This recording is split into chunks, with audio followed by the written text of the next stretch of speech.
with kids and snow and everything else, but thank you for being here, and it is my absolute pleasure to introduce Dr. Kathryn Edwards. For those of you that don't know her, she is a wonderful, vibrant, outstanding clinician and outstanding researcher, and I feel that we are very fortunate and lucky to have her in our midst. She is the Sarah H. Sell Professor of Pediatrics, the Director of the Division of Pediatric Clinical Research, and also the Director of the Vanderbilt Vaccine Research Program. I didn't know this till this morning when I looked at your bio sketch, Kathryn, but you're a Grinnell College graduate, and it's a beautiful college. And Kathryn went on to earn her doctorate and her medical degree from the University of Iowa School of Medicine. Your work is just outstanding. I think that you have just led the way in terms of thinking about vaccinations in vulnerable children.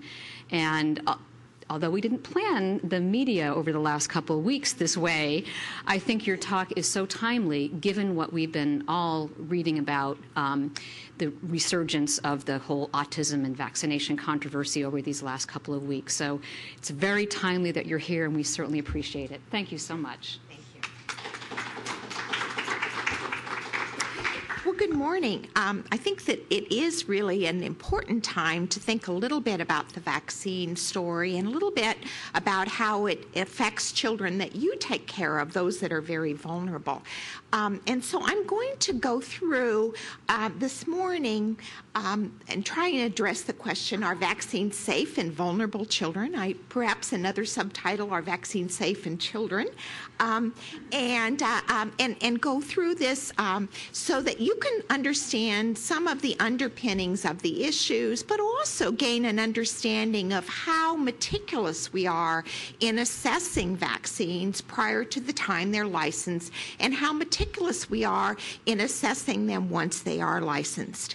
So maybe, and there may be some articles you want to pull and look at in your spare time, but this article appeared in Journal of Child Neurology in 2006. And I think there are a couple very interesting aspects of this article. First of all, it was written, let's see here, do I have my pointer? Well, that's fine. It was written by John Poling, and I'll get back to that in a little bit. And it talked about, oh, that's the clicker. Okay, great. All right, so in this article entitled Developmental Regression and Mitochondrial Dysfunction in a Child with Autism by John Poling, the abstract discussed that there was a child with autism that actually had mitochondrial dysfunction, and the bottom line was that these data suggest that further metabolic evaluation is indicated in autistic patients, and that defects of oxidative phosphorylation might be prevalent. But what wasn't so apparent in this abstract is that in this particular patient, who actually happened to be the daughter of Dr. Poling, the first author on the paper, that this child at 19 months of age, after delay in vaccination, had 5 vaccines, and then according to what's described in the paper, then over the next month and several months, she continued to do poorly and had what was felt to be regression. And so this, again, added fuel to the fire, because this particular patient's case went to the vaccine compensation system, and a large amount of money was awarded to the Poling family. And again, the question that brought up the whole controversy, are vaccines safe in vulnerable children? So what I'm going to do this morning is walk you through how we evaluate vaccines, what we're doing in research, and I guess my real hope is that you who take care and evaluate these patients will begin to think with us how we can assess and study the safety of vaccines in vulnerable children. So I'm going to go over this morning the process of vaccine licensure so that you can understand how comprehensive it is, that you can explain that to your patients. I'm going to talk a little bit about how we evaluate vaccines once they're licensed, the post-licensure safety monitoring. I'm going to highlight some of the vaccine safety challenges that you know about, but perhaps in a little bit different perspective. I'm going to talk with you about some of our research approaches, and I want you to think very carefully about how you might work with us to try and answer some of these questions. And then I'm going to talk a little bit about how we can enhance confidence in vaccines, because obviously that is really, really important. Now, one of the things that as I get older that I find somewhat that I like a lot is that from history, I often can find that our controversies are not new ones, and that if we go back and see what happened before us, often we can get some information. First of all, it kind of reminds us that we're not probably all that unique this time of in current times, but also to give you some understanding. So this is a cartoon that actually was published in the newspaper at Jenner's time. And as you know, smallpox vaccine was really cowpox vaccine and was given to people by Jenner. And as you can see here, the people that get cowpox vaccine by Jenner, who is standing up injecting cowpox, you'll see that a lot of the people then are developing cow-like parts. So that, that obviously adverse publicity about vaccines and concern for vaccine safety appeared as early as Jenner's time. So this isn't a new problem. And I think that if you remember nothing else of what I say today, that I do think it's important for you to understand kind of the evolution of the whole concepts of vaccine safety. So although I don't have a pointer, I'd like you to look at number 1, and that is a pre-vaccine time. So this is a situation. Oh, wonderful. Okay, so this is a situation. I got to make sure that I know what. I think it's an IQ test, and I'm right passing. Okay. Yeah, I'll switch back with you. This one works. Okay. All right. This has to be some developmental test that I've just failed.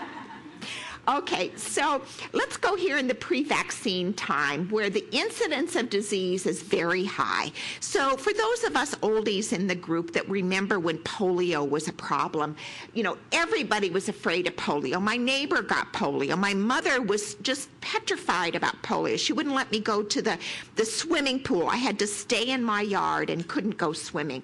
And everybody at this time wanted a vaccine. The mothers in the March of Dimes all had these little cards, and you would put 10 dimes in them, and then you would send it off to the March of Dimes, and they were working to find a vaccine.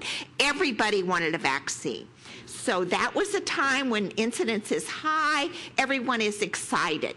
So then you get a vaccine and you start using this vaccine, which is shown here, and the disease goes down, but the adverse events go up. Now, the adverse events may be related to vaccine. You may get a sore arm if you get a flu shot. You may have an adverse event which may or may not be related, and that's one of the issues that becomes very problematic. Does the vaccine cause the adverse event, or is it just temporally related? One of my very good friends, Kathy Dundon, told me a story several weeks ago where she had a patient who was waiting in her office to get the measles or to get the DTP vaccine. And she was running behind, and she wasn't quite on time. And while the child, who apparently was well before she came in to the office, while she was waiting in the waiting room, she had a seizure. Well, obviously, if Kathy had been on schedule and the child had gotten the vaccine and then she had the seizure, everyone would believe it was from the vaccine. But obviously, it couldn't have been because the seizure preceded the vaccine. So the adverse events that will happen may be related or may not be related to the vaccine. And as people get vaccine, these adverse events will go up, the disease will go go down. So there may be a point in time when people aren't afraid of the vaccine or aren't afraid of the disease. How many people here are afraid of polio? Nobody. It's totally gone from this hemisphere. So you're not afraid of it at all. But you may indeed be afraid of the vaccine.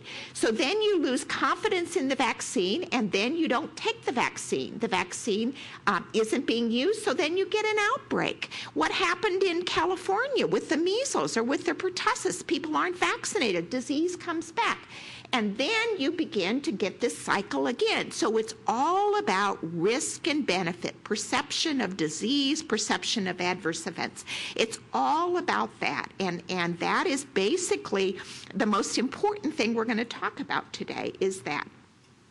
Okay, I'm going to go through how we license vaccines. The licensure of vaccines is almost identical to the licensure of pharmaceuticals. It follows phase 1, 2, 3. Phase 1 studies are small safety studies and also assessing the immune response to the vaccine. They generally begin in adults, so if you have a new vaccine you want to do in babies, most of the time the FDA say, well, you have to study this in adults first. So then if it looks fine and safe and immunogenic in adults, then you proceed to successively younger children.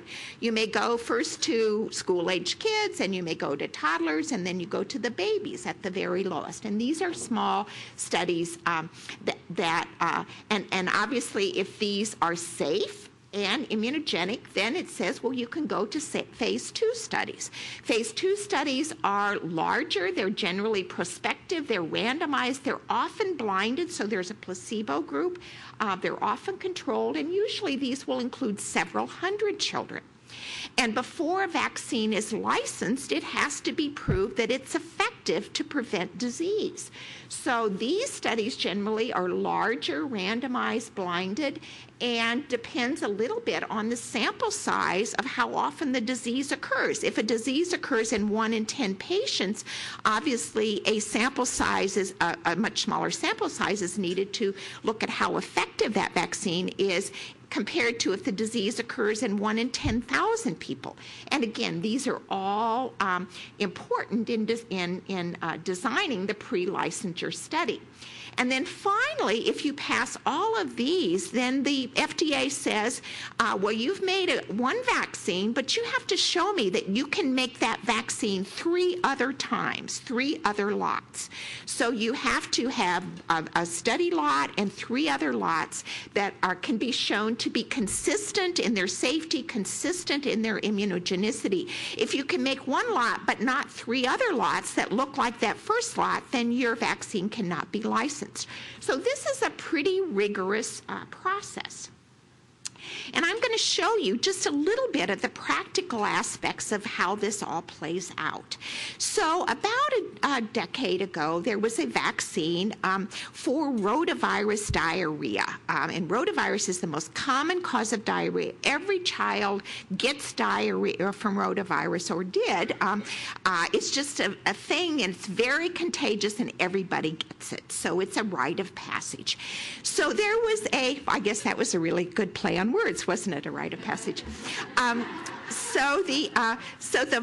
This particular vaccine was called RotaShield. I actually thought it sounded more like an IUD than a rotavirus vaccine, but anyway, this vaccine was studied, and during the studies, there were a couple cases of what's called Intussusception, which is a telescoping of the bowel inside itself and can cause abdominal pain and obstruction.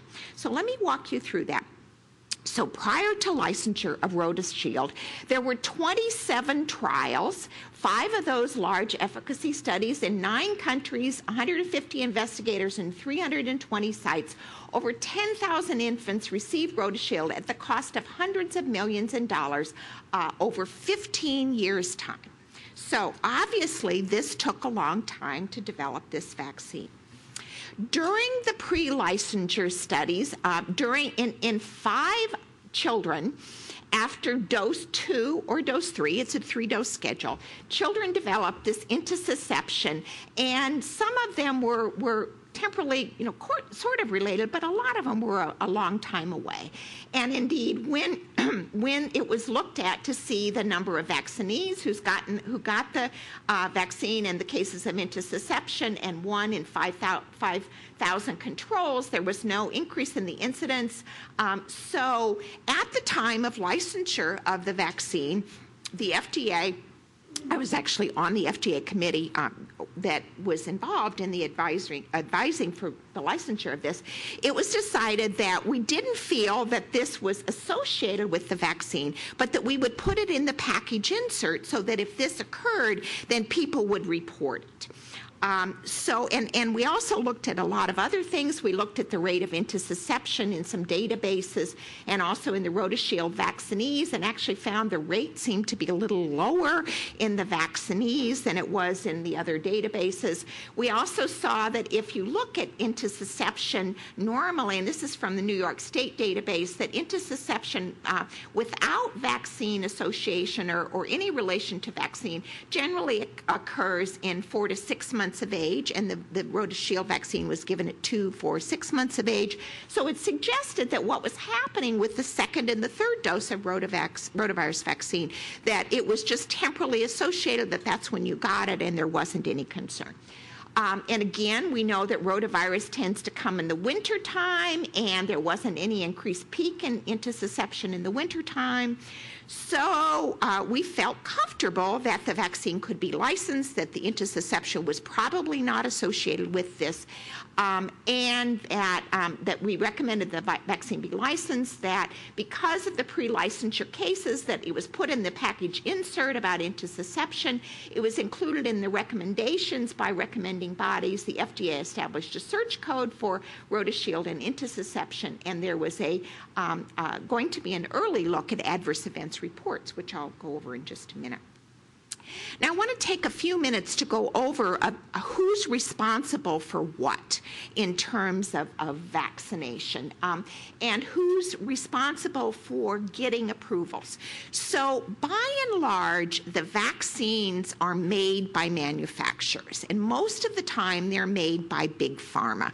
They're made by GSK, or they're made by Sanofi, they're made by people that make vaccines. Now, obviously, they're often now part of bigger pharma conglomerates, but by and large, they're made by large groups. And the manufacturer applies for the license. They do all these studies, that the pre-licensure studies I just told you about. They apply for the license to the FDA. The FDA licensed the vaccines based on these studies, and they license them for the indications in which the studies were done. However, there are two groups, and I'll show you this in the next slide too, called the Advisory Committee for Immunization Practices, or ACIP, which advises the CDC how to use these vaccines, or in the case of the Academy of Pediatrics or family practice, there are guidelines for the constituents in the private sector, and by and large, how these vaccines are to be used generally agree between the CDC and the Academy of Pediatrics. And just to reiterate again that vaccine development and testing goes through the FDA. Pharma will apply for this license and have to do all these things that I told you about. Once this licensure is approved, then the CDC, through the Advisory Committee, or the Academy of Pediatrics through their Advisory Committee, then will make recommendations. And basically, the recommendations of how the vaccines are used are not really part of pharma or the FDA at all. And so I think it's important that you kind of understand that there is a bit of a separation between these various groups in how we suggest vaccines are used. Now, not only do we study vaccines before they're licensed, but there is a system to evaluate them after they're licensed. So generally, when the FDA approves the license, they will also mandate post-licensure studies. And you can be darn sure that with a signal of intussusception, the FDA said, we want you, this was Wyeth, to do some studies of rotoshield after licensure to look at safety. There is also a mandated system called the Vaccine Adverse Event Reporting System, or VAERS, where physicians are mandated to report adverse events after vaccine, but they can be reported by parents, by teachers, by the neighbor, by grandma, so that an adverse event could be reported by as many as 20 people if little, Susie had an adverse event. So this is a passive reporting system, however, though. It depends upon people calling in or emailing in to report this adverse event. There is also a very large system called the Vaccine Safety Data Link, called the VSD. Now, if you're a cardiologist, you would think that's a ventricular septal defect, but for a vaccinologist, it's the Vaccine Safety Data Link, and I'll tell you about that again. And then finally, the Institute of Medicine has been called upon repeatedly to try and make sense out of adverse events, to try and bring science to adverse events, so people can believe that there isn't a big conspiracy that everybody is trying to hide adverse events. And so I'll go over that in just a second. This is the VAERS reporting system. It's a national system. It's passive. It's reported by CDC. It's administered by CDC and FDA.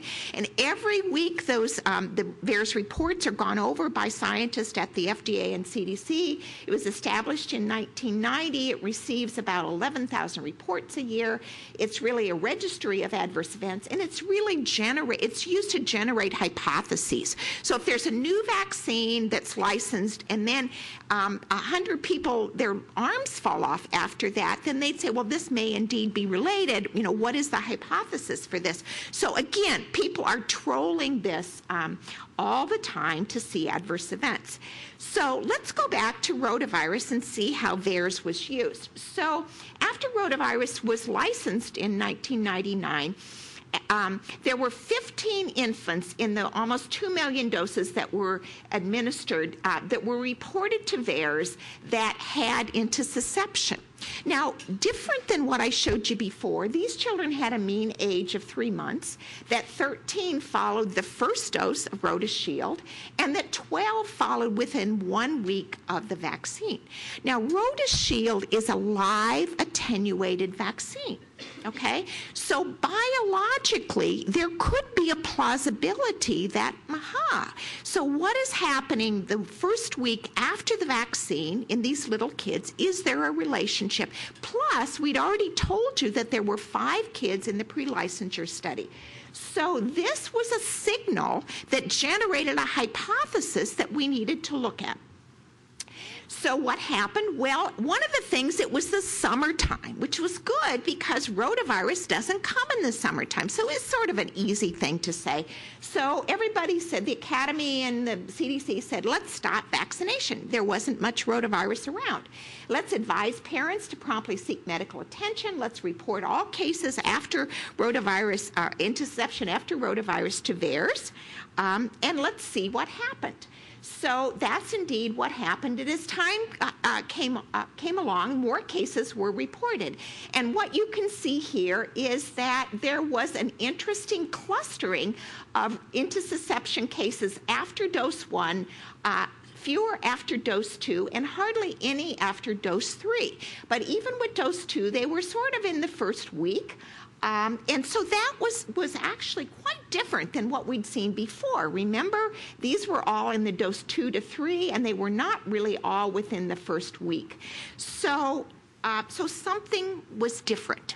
So we went to the Vaccine Safety Data Link, the VSD. The VSD is an active surveillance project that encompasses 8 large managed care organizations, almost 3% of the entire population of the U.S. It, too, was established in 1990, and these are large HMOs, so we know who got vaccine, what day, what time, when it was given. We know the outcome because all these people, if they're going to get paid for their health visit, they go to a hospital or an ER or a clinic, which is in the system. So we know who got vaccine, whether they went to the ED. We also know their age, and we can test then a rapid hypothesis to see, is there an association? Also, over the last year, there has been a rapid cycle analysis that allows these databases to all the time to be trolling the database. Is there something that is greater than the background risk that is associated in these patients after they're vaccinated? Now, these systems are those big HMOs that you probably know about, Harvard Pilgrim, a lot of the Kaisers, and these overall have around 2.5 or 3% of the entire population. And to make a long story very short, when the VSD was looked at, when the EIS, and when the whole U.S. Immunization system was looked at, it did become clear that intussusception did happen more commonly after oral rotavirus vaccine. But the rate was about 1 case between every almost 5 to 10,000 infants vaccinated. Okay, so we did a study of 10,000 children that were vaccinated. So you can see that the reason we didn't have a statistical significance was we hadn't studied enough people. So how much safety data is needed? Well, let's walk over that a little bit. If we have an event that happens 1 in 5,000, then we're going to need a sample size of 20,000 babies to study in our vaccine trial to make sure we don't have an adverse event that is that common. If we have a rate of 1 in 10,000, then we're going to need about 40,000 babies. And if we have a rate of an adverse event of 1 in 100,000, we're going to need almost 500,000 babies. That's, the birth cohort in the U.S. is 4 million babies. So that is one whale of a number of babies. And for those of us who do clinical studies, it ain't easy, to enroll those patients. And, and you can say, well, we want to see if this vaccine works or not, and we want your kid to be, one of the first people to see so we can see if there's an adverse event. So, try and sell ice cream to the Eskimos. It's about as easy to do. So, and again, if you look and see, if you want to look at differences in rates, the sample size are enormous. And again, to see an adverse event that would be very uncommon, but when you give it to 4 million babies or when you give it all over the world, then you can see what the issue is. Now, we at Vanderbilt, over the past several years, have been fortunate enough to receive CDC funding for clinical immunization safety assessment. And these are 6 academic centers that have been trying to improve the scientific understanding of vaccine safety at individual patient levels. So what we do is we evaluate known reactions, we evaluate new reactions, we provide consultation to physicians, we develop clinical protocols, and we conduct studies of pathogenesis. But if something happens 1 in 10,000 times, it ain't easy to design these studies. So Bob Sparks, who's in the front row, and Elizabeth Williams are working with us to do these studies, and also Tyler Reinschissel is, I've got that right, did I say that? You pronounced the last name, not quite right, okay. Has been working with us on a new protocol, which I'm going to briefly mention as well.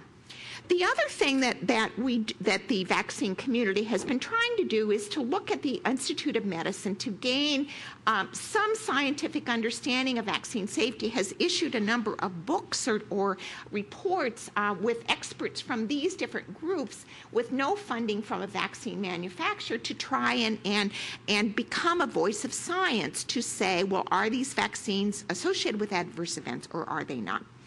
Now, I think it's fair to say there are a number of hot topics in vaccine safety. I'm going to run through those really quickly.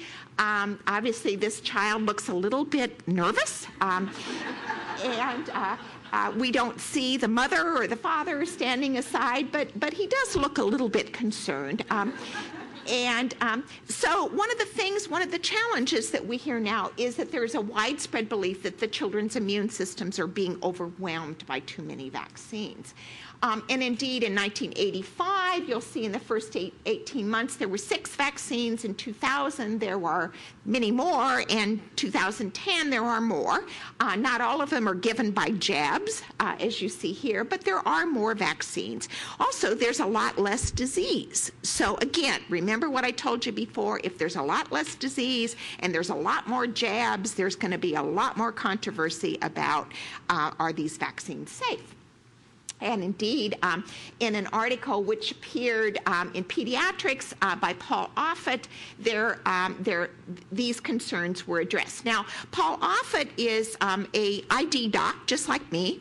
Paul Offit is at the University of Pennsylvania and has been an incredibly outspoken proponent of vaccines. He has a new book out that's going to be talking about vaccines. He's an incredible writer. He does have a conflict whereby he holds a patent on a new rotavirus vaccine. So basically, Paul has been really marginalized by much of the parents groups and vaccine communities because he has a conflict of interest, although I would say his biggest conflict of interest, which is a good conflict, is that he, like me, has devoted his entire life to preventing infections in children. And so by and large, that's kind of a conflict that we sort of want to keep kids safe. But Paul has had tremendous personal cost. And in the book on autism, which you may have read, Paul talks about how threatening, he's been threatened many, many times, and this is probably some sort of violation that I'm just going to tell you, but he came to visit us here about a month ago during, we went out to dinner, although I couldn't go because my car broke down, and so I couldn't make it. But anyway, when Paul was there during dinner, he received a phone call on his cell phone from an anonymous caller saying that, I know where your kids go to school. So there is a cost to this that Paul has paid enormously. And again, whether that's good or bad, you can decide. All right, so what Paul said in this article was that when we look at vaccines that we used to get, like smallpox, which basically was the whole cowpox virus, there were a lot of proteins that we now have a lot more purification of the proteins, and so that by and large the whole cell vaccine that had 1,000 proteins now is 2 to 5 proteins, so that by looking and revising vaccines, we actually are giving fewer antigens than we did before. Autism, obviously, this is an enormous issue. The theory was posed that MMR played a role in autism. As you know, the scientific evidence doesn't support it. The Academy of Pediatrics and a number of reviews, which I'll show you in just a minute, in addition to the IOM, reviewed it and concluded no association. And then this last week, as you know, there were data to suggest that those findings were that paper actually was fraudulent in that the 12 children with bowel disease, the parents or doctors said that MMR contributed to autism in 9 out of the 12. And obviously the impact of that was based on Wakefield's hypothesis that there was a persistent subclinical measles infection following vaccine. Measles is a live attenuated vaccine, which led to an inflamed and dysfunctional intestine, allowing the excessive absorption of certain substances that negatively influenced neuroregulation. After the publishing of that paper in The Lancet, the MMR uptake markedly went down. It was around 85%, went down to a low of about 75% very shortly after that.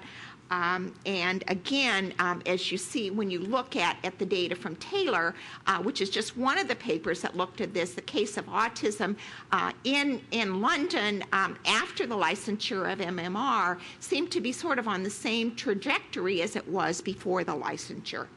So there's a lot of as you know, there are a lot of shifting hypotheses. So first it was the MMR, and then it was the thimerosal, and the model, and then the simultaneous administration of multiple vaccines. And this is a very nice paper that you may want to look at that was published in the Clinical Infectious Disease by Paul Offit in 2009 that goes over some of those theories. There have been innumerable studies many of them database studies to refute that failed to support this autism findings, so that a number of them are ecologic, case controlled, or prospective, as you can see here. There's also been concern about mercury in vaccines. As you know, thimerosal is a mercury preservative, mercury-based preservative that was used to prevent the growth of bacteria in multi-dose vaccine vials. So there was concern that children were receiving excessive amounts of mercury, and in 1999 all the mercury was taken out of the vaccines. But again, there has been concern about mercury with the groups, with a number of groups, and again, looking at ecologic and cohort studies, there's been no association shown between mercury and autism. And finally, just to bring back to the polling case, I think that this was very difficult because it said that in children with specific abnormalities of mitochondria, then that perhaps these would be a stress that would trigger an adverse event. And I think biologically, it is important to understand that these are fragile children. Obviously, it's important to understand that they're fragile children, that if they got the disease, they probably would be sicker than if they got the vaccine. But again, I think that the polling case really raised the issue with mitochondrial dysfunction or with metabolic dysfunction, and particularly also because it was in the context of a medical journal. I think that obviously you can say, well, it would probably be hard to write a paper about your child, but again, those are all issues that are nicely discussed in this nice perspective that you might want to read in the New England Journal. Now, in spite of all of those things that I've just told you, and all of the interesting discussion about the fraudulent Lancet article, and that on January 6th, there was a poll on the Today Show. And in spite of all of that information, that 26% of the people that were polled still believe that vaccines are linked to autism. 66% said there was no link, and 6% said that they were not sure about the link. So I want to go over some of the things that we're going over and how we're trying to study vaccine safety at Vanderbilt. First of all, I want to go over two of the studies that we've just finished as part of our CISA studies, and then briefly mention to you what we're doing with the mitochondrial study. So that Dr. Nikki Klein, who's one of the CISA centers, is also the head of the Vaccine Safety Data Link at Northern California Kaiser. So what Nikki asked was that she wanted to look at immunization rates and safety among children with inborn errors of metabolism.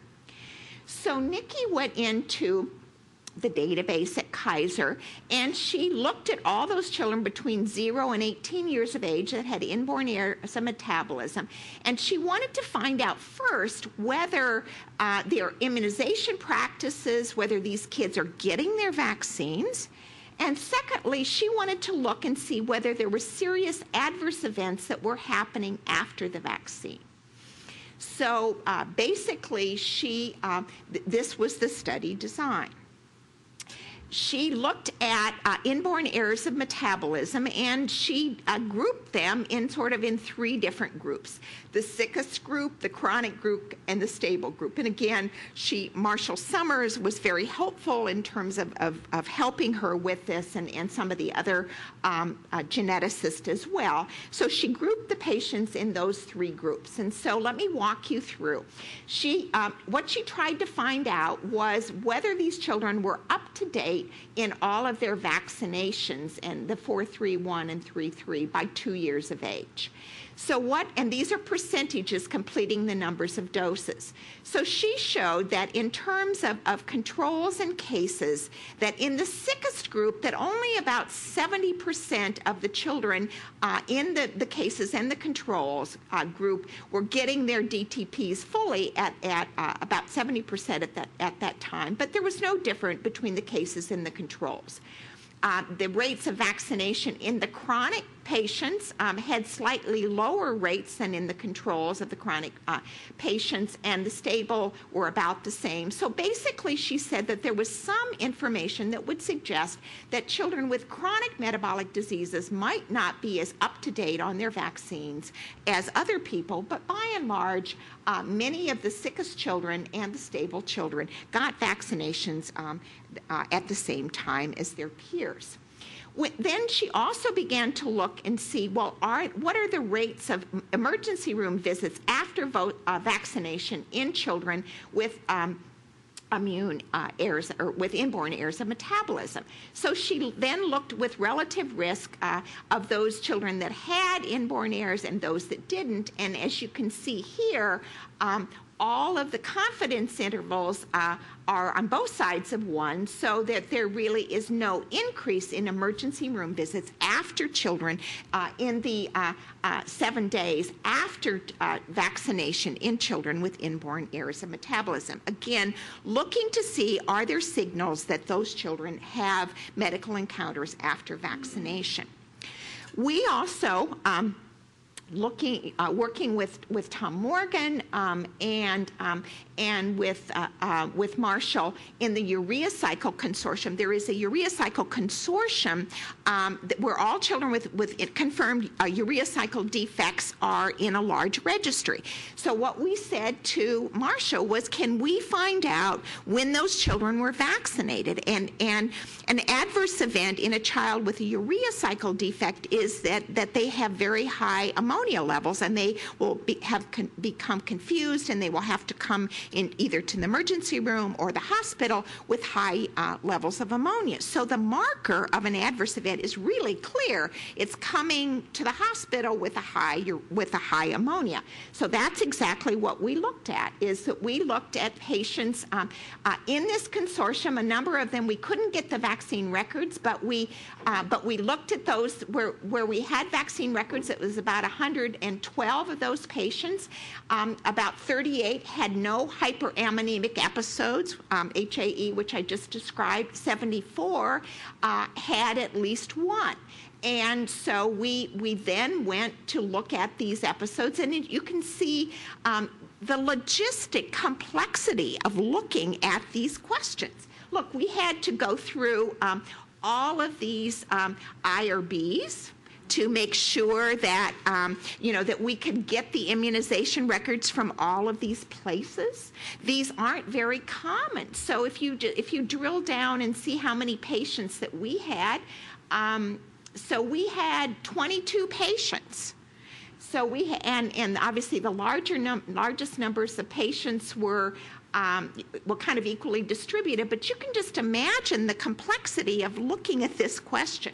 So we certainly did that, and we found that the number of hyperammonemic episodes were much more common in the first year of life. We then looked to see whether there was what the percentages of vaccinations that were seen associated with adverse events, and whether there were hyperammonemic episodes within a week and within 3 weeks after that in all ages. We did find, interestingly enough, that there were more hyperammonemic episodes associated with the hepatitis B vaccine that was given at birth. Now, why would you expect that? Well, because often hyperammonemic episodes will occur in newborns once they're born, because we won't know that that's what they have, and so that often is diagnosed within the first week of life, and then that's when they get that vaccine. But if we took away the hepatitis B vaccine, there were absolutely no increases in the HAE episodes after any of the vaccines in the patients, and this is shown here again if you look at all vaccines or patients over 30 days of age, you'll see again that the relative risk of these adverse events were not increased. The confidence intervals overlapped one, and for all vaccines in kids over 30 days of age, and for influenza as well.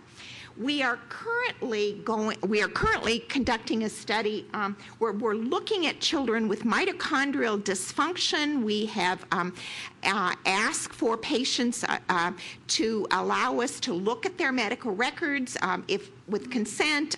So we've sent consents out. We've sent letters out to Dr. Reimschissel's patients and asked them if we can contact them. And if they say yes, then we can contact them. We can send them a consent form. Then we ask if they can send us their vaccine records, and then they send those back to us if they get around to it or if the doctors do it, so that I think you can understand the complexities of trying to understand, are there adverse events after vaccines in these populations?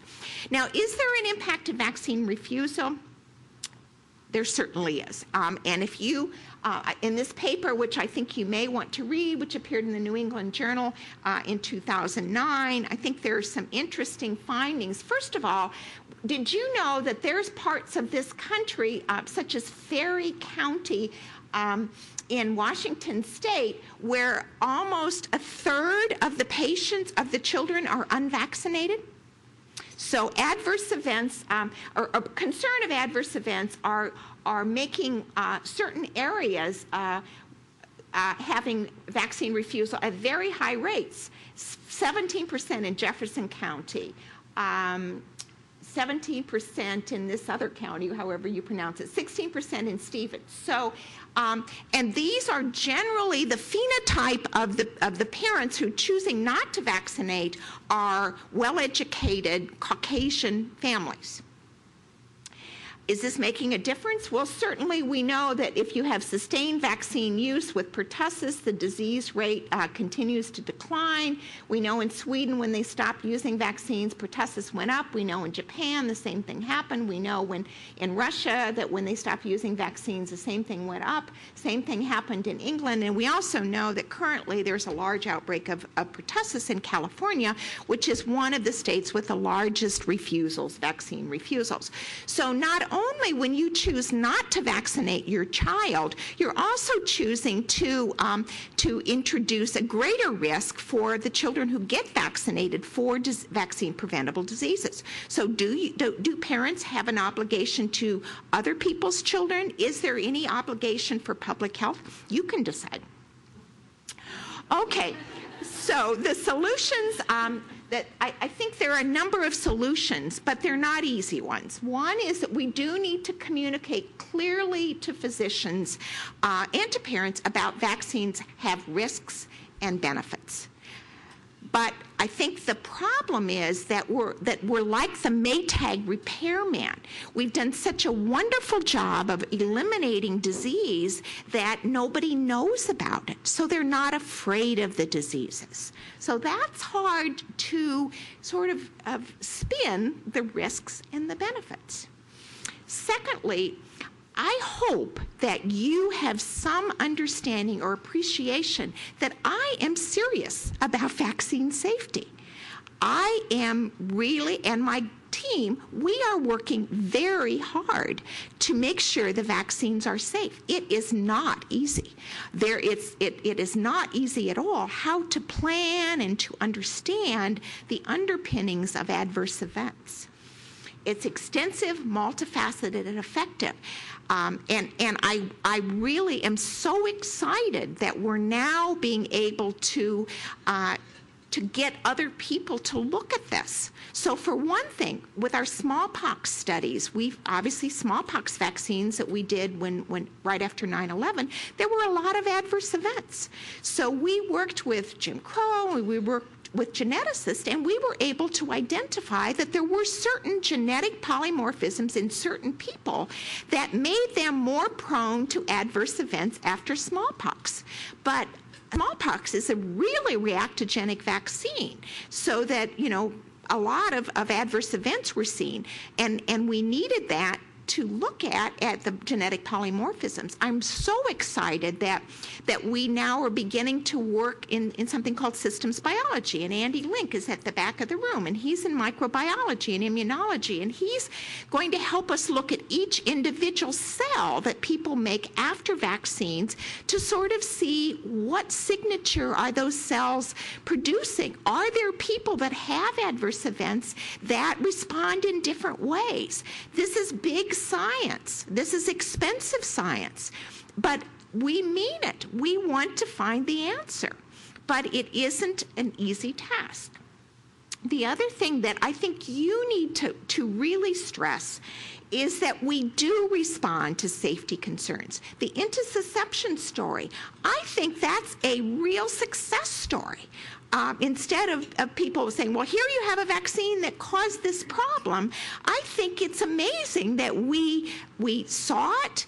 We understood it, we tried to evaluate it, even with sample sizes that probably weren't even large enough to do it. But what does that mean now? Well, when the next rotavirus vaccines were introduced and were studied, it meant that the populations that we had to study to license those vaccines were 50,000 patients, 50,000 babies. Now, you can't, those are expensive. Those are hundreds of millions of dollars. So, and those are paid for by the pharmaceutical companies. So you can say, they're robber bandits, and maybe you think they are, but they do have to pay a lot of money to do the studies. And the larger the studies they are, the more difficult and more expensive they are to actually make sure that we have the numbers that are available to do the studies. The challenge to future studies is that the complexity, I hope you understand, is very difficult to communicate both to the public and to the medical community. If I have trouble communicating this to you and all of the nuances, it's sort of interesting how Jenny McCarthy can do it so easily. So again, I think they can throwing these comments out about vaccine safety is very disruptive because it's very hard to eliminate those comments. The recruitment of larger and larger numbers of patients into pre-licensure studies is problematic. Is it going to be somebody else's kids? Not your kids. Let's go ahead and see, we'll let their kids figure out, is this vaccine safe or is it not?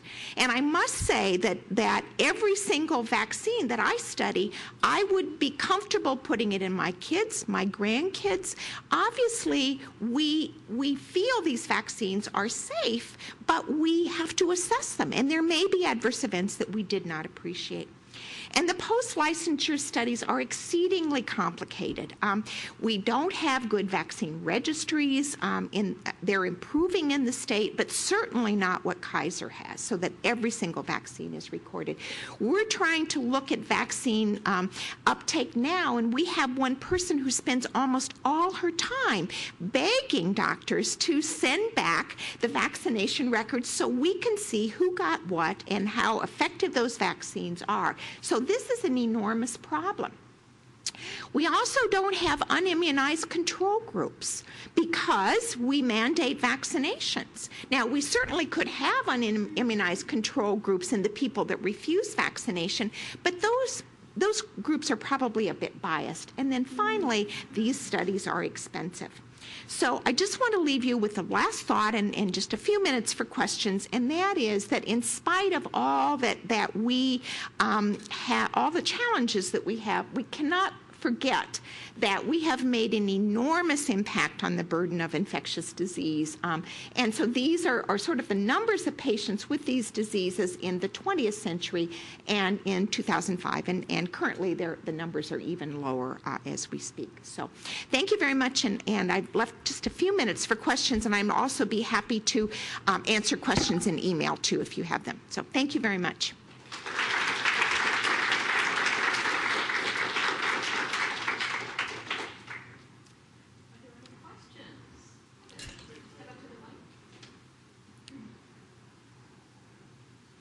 That was a great talk. Thank you. Is it even on? Yeah. So I have a couple quick questions. One was, I wasn't even convinced that the rotavirus was causing intussusception, because the incidence rates you talk of vaccinated kids were pretty unremarkable compared to, I thought, how common intussusception is. Is there a comparison of those rates? You said 1 in 5,000 to 1 in 10,000. Intussusception happens more than that. The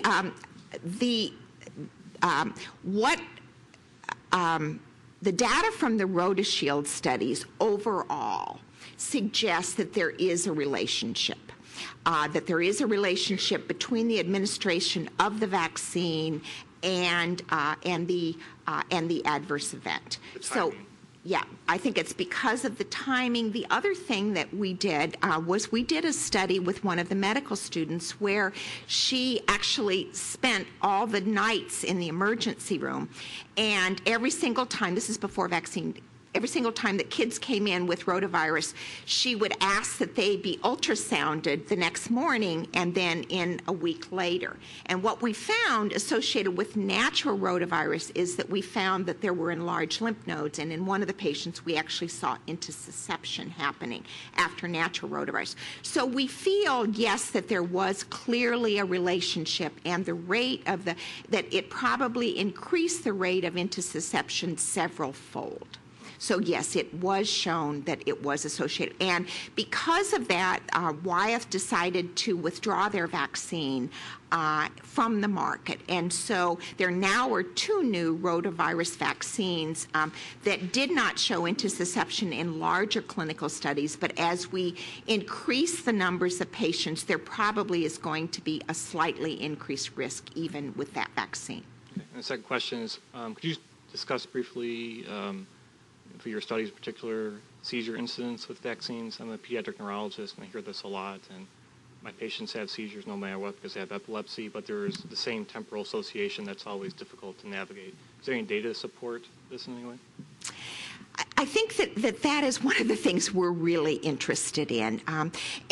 And there's actually, we're going to have a call today, this afternoon, but you perhaps know that there was that the Australians had a trivalent influenza vaccine that they gave to children in the western part of Australia.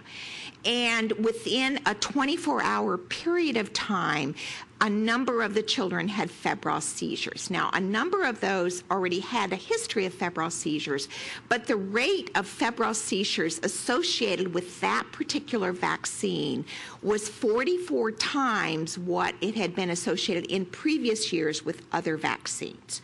So that vaccine was stopped, and it's still not clear what's different about that vaccine. So I would ask you to think with us how we might be able to assess this. Would there be certain genetic polymorphisms that would be associated with adverse events? Would we, could we, I think that the relationship between those flu vaccines and the seizures is very real. There is a relationship, but how do we study that? Is that something that could be incorporated into a Vanderbilt BioView type study? I think it's a great idea, but the problem is, could we link the seizure and the vaccine administration? So we're talking now to the people at Kaiser, because they know exactly, the time and then when they got the vaccine and when the seizure happened. And we've been extraordinarily successful getting, saliva from patients. So that's a thought. And I want you all to think about those things. How can we do these things to begin to answer some of these questions? Thank you. Yes? Quick question? Sure. I know I know you probably have patients, and if you need to leave, go ahead. That was a great talk. Thank you so much. The question I had is, we're hearing a lot back from families about staggering vaccinations. I wonder if you could say a few words about the staggering effect. Yeah. The staggering is something that a pediatrician whose name is Sears has advocated, and it makes it extraordinarily difficult to get people immunized on time. The other thing that is absolutely imperative is that when vaccines are licensed, they're given in combinations with other vaccines, as they will be given in the real world, and the immunogenicity is studied in that regard. So we don't know. We have not studied the immunogenicity of giving each of these vaccines by themselves. Now, that's not to say that they may not be immunogenic, but it's sort of interesting that here people are advocating, totally off-label use of vaccines, whereas if I were,